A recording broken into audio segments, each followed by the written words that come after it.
तर माझी एक कबड्डीची टीम होती आणि आम्ही खेळत होतो कबड्डी. खेळता खेळता एका प्लेयरला रक्ताच्या उलट्या झाल्या आणि रक्ताच्या उलट्या झाल्यावर आम्ही त्याला उचलून लगेच गावच्या डॉक्टरकडे गेलो होतो. म्हणे हे इथलं नाही, अमरावतीला न्यावं लागेल. आम्ही लगेच अमरावतीला घेऊन गेलो आणि अमरावतीच्या डॉक्टर सांगितलं मुंबईला, याला हार्टचा प्रॉब्लेम आहे, याचं जर शस्त्रक्रिया केली नाही तर हा जाईल, कधी पण जाऊ शकते.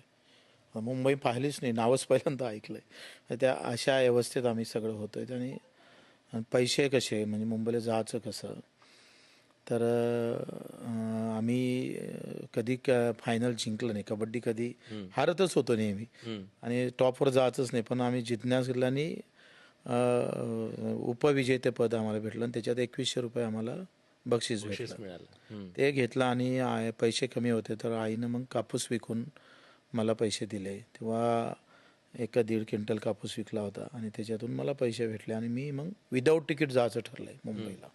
आपल्या मित्राला वाचवण्यासाठी पहिल्यांदा. हां. आणि रेल्वे स्टेशनवर पहिल्यांदाच गेलो मी.